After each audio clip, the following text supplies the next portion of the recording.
All right, here we are, Psych 2, looking at part 2 of psychological disorders.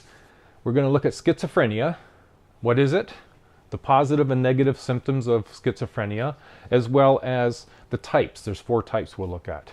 And then we'll look at mood disorders.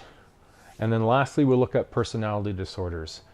And again, don't self-diagnose. All right, enjoy. And when this is done, we have just 2 more weeks, so keep up the good work and fight the good fight. Bye now. Okay, schizophrenia, well, by definition, it's a severe psychological disorder characterized by loss of contact with reality, often with hallucinations, delusions, inappropriate or flat affect, some disturbances in thinking, social withdrawal, and sometimes other bizarre behavior. Schizophrenia most often emerges in adolescence or early adulthood. And it can be described in 2 different types of symptoms, positive symptoms and negative symptoms. Now, positive symptoms are maybe ones you're more familiar with, and you'll find these on page 202 and 203. The abnormal behaviors that are present in people with the disorder, abnormal behaviors present in people with the disorder include hallucinations, delusions, delusions of grandeur, delusions of persecution, grossly disorganized behavior, and inappropriate affect. Now this detail, you'll find descriptions of this on page 202 and 203. Now the negative symptoms of schizophrenia, the loss of or deficiency in thoughts and behaviors that are characteristic of normal functioning. Now, these are not always things that we would associate and more overtly notice. They can just sometimes be things that are more subtle. Social withdrawal, apathy, lack of goal-directed behavior, very limited speech, slow movements, poor hygiene, poor problem solving, and a distorted sense of time. Now, you might have chatted with people who might show these sort of symptoms, and you might not say, well, that person has schizophrenia, but the positive and negative symptoms tend to coexist. Now, as I mentioned, there are more than one classification of schizophrenia. There's catatonic, paranoid, disorganized, and differentiated schizophrenia. Now, catatonic is probably the more unusual. This is where somebody will find themselves in complete stillness or stupor, great excitement and agitation the next time, frequently alternate rapidly between these 2 states of complete stillness and stupor and excitement and agitation. They may assume unusual postures and remain in those poses for long periods of time. Now, paranoid schizophrenia, on the other hand, is characterized by delusions of grandeur or persecution. They're convinced they have the identity other than their own, or that they possess great ability or talent. Often they show exaggerated anger or suspiciousness, feel they're being harassed or threatened, may become violent or defend themselves against imagined persecutors. Behavior is not as disturbed as other types. The chance of recovery is much better. Disorganized schizophrenia is the most serious type. Extreme social withdrawal, hallucinations, delusions, silliness, inappropriate laughter, grotesque mannerisms, flat or inappropriate affect, frequently incoherent, may exhibit obscene behavior, may swallow almost any kind of object or material, results in the most severe disintegration of personality, the poorest chance of recovery. And then there, fourthly, is the undifferentiated schizophrenia. This is the catch-all term used when schizophrenic symptoms are either not conforming to the criteria of any of the other types, or they conform to more than one of the other types. Causes include, and we'll see on page 205, there's a graph there, they can include genetic inheritance, diathesis stress model. This is the genetic disposition along with stress that an individual can handle. As we grow up in our late teens and early adulthood, we end up having more stressors put on our life. We might be engaged in paying more bills, going on to an education, living more on our own. And those levels of stress all affect people differently. And most people go through those experiences in a relatively normal way.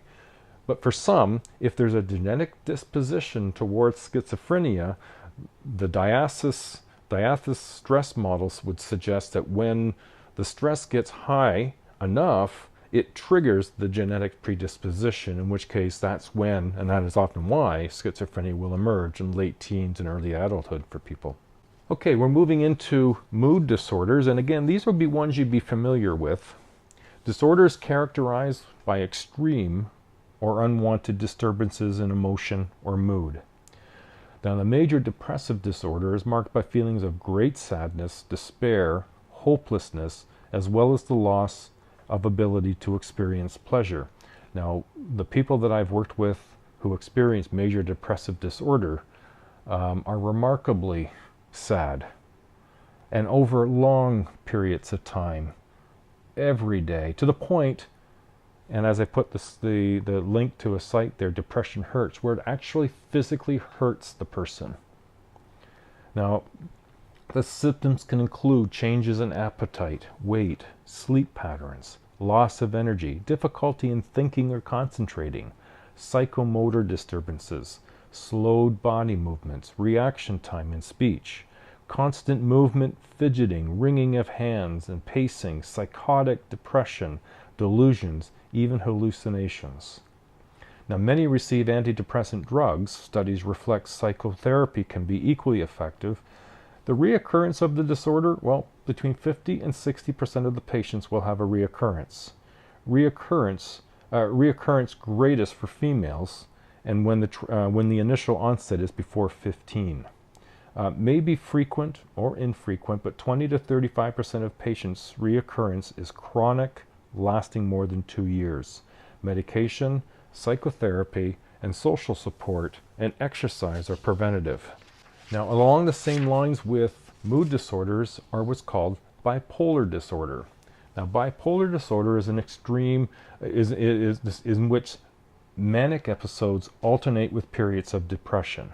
Usually within relatively normal periods in between, manic episodes are excessive euphoria, inflated self-esteem, wild optimism, hyperactivity, temporary loss of touch with reality. Frequently have delusions of grandeur along with euphoric highs, may waste large sums of money in get-rich scheme, likely become irritable, hostile, enraged, and dangerous if stopped, may be hospitalized to protect themselves from disastrous consequences. This afflicts just under 1% of the Canadian population. The prevalence is equal between men and women.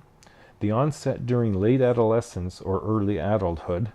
90% have reoccurrences, about 50% within a year of recovery. 70 to 80% return to a state of emotional stability. Mild cognitive deficits persist following a manic episode. Many manage their disorder and lead normal lives with the aid of medication. Psychotherapy helps cope with the stress and chronic mental illness. Causes, well, genetic inheritance, the role of serotonin and norepinephrine, including cognitive, which would result in sort of faulty or distorted thinking. And then lastly, we'll just touch on personality disorders. These are long-standing, inflexible, maladaptive patterns of behaving and relating to others, which usually begin in early childhood or adolescence. Characteristics of personality disorders can include extremely difficult to get along with, unstable work and social histories. They know their behavior causes problems, yet they seem unable to change. They blame other people or situations for their problem. Treatment options aren't very many, they're few. Most seek treatment by legal authorities or family members, seldom engage in self-reflection essential for this success. And psychological and behavioral factors that lead to a personality disorder diagnosis may be resolved to some degree or become less severe over time. And what you're seeing in the graph there, or the slide, is the cluster types. Cluster A for unusual behavior, whether they have paranoia or schizoid or schizotypal type, and so they, in order to be, they would categorize the personality disorder by having bits and parts of each category, each cluster. Erratic or overly dramatic behavior, narcissistic, histrionic, borderline, antisocial, or C, anxious and fearful, where you have obsessive compulsive components, avoidant and dependent. So the diagnosis of these sorts of conditions, you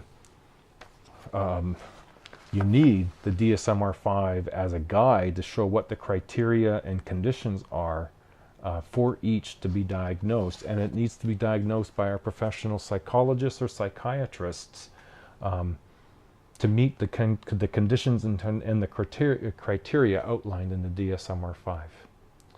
So I hope you've enjoyed this. This has been Psychology 2, Psychological Disorders, and we've got 2 weeks to go, and we're going to look at therapies. So good luck and keep up. You're doing great. Bye now.